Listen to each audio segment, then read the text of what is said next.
Limbang bisa siko. Okey. Sibuk dah. Anang gue dulu, nama kita tuan kita double deh suara. Lagi double, ya. Nyami. Ini penanggut. Anang gua ya. Nanya mai mah berenau. Aku nguji Tadi oke tadi deh. Aku nguji madam tidak buka dulu tu lalu berandau dom. Nanti semua tu ada double lagi. Ukai tu tu dom. Okey anang gua. Okey. Nada double dom. Dekat Okey. dia tu tak ada double oke. Siraman. Bisa mimit. Okey, nada double. Sibu, Nana. Nadai. Okey, Bintulu, Flo. Halo, Ya. Embe. Oi. To. Bukan nyawa aku tadi. Awak. Nyawa Bah, doi. Nyawai Siapa? ai. Ya kenyebut bisa mimian tadi ya. Nyak aku. Ya kah?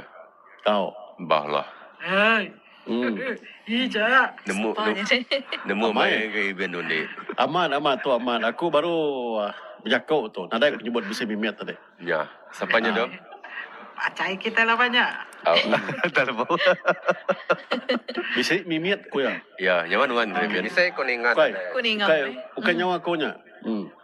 Ija. Apa ni? Aku sudah sampai ke tempat tu. Anak, aku kat ngebau belakang bangku aku dulu. Ica. Cak bau. Halo. Panjang singkang tu lagi. Tahu kenyak cara Iben ke Zumba? Aman. Ya, kabayo dapin tu nyempit tadi. Dah kemayu aku pemula aku. Anu mah. Lama ngaya aku mayo ke pemula. Nyamai kena baju dulu, amal lari lagi. Lo lari tu lagi. Biar tinggal baju baik. Aman. Ini dia lari, Embe. Kita belum jakuk, tetap jakuk ya. Ya, siap ingat tadi dah. Ya. Tang nyaman nuan dari Iben. Bukan. Ya. Dewa Ibian ni. Awak ni. Bukan. Tang nuan nak berjaku. Tahu tetap jakuk. Ijak. Ija. Ada macam Ibian. Kita itu kederek magalam kontak.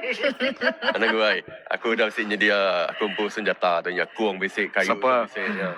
Amai Siapa dulu takut lagi. Ya lari dulu ni. Kai amai ya yang kata kuang atau lagi nya bisik senjata kedua tu nya. Spray bisik. Mesti live pada tadi rau. Kalau aku dengan manyuh megah mesti kat ningat tadi ni. Maka-makanya. Jadi paranormal lagi. Ya. Oke sikit lagi. Ya. Bala manyuh pun madah FB bisi ningat tadi. Tang sikit nyaman nuan tadi segenap bin dengar aku bin. Nya aku lu ngelampat renau Ya. kita tadi ya. Siapa nya aku? Misteri ni. Misteri mimpi Syakila. Aman. Nanti ya bisa bawa kunti kucing tu. Anang tu nunik lah, ayan lah. Berada mana harga kita yang kunti. Anak-anak yang ragus. Minta nombor dia minta nombor. Okay. Ni mana ke? Ya yan kedinga aja. Nyamai aku bersila. Nge ngerawas kaki aku lagi. Nah, udah.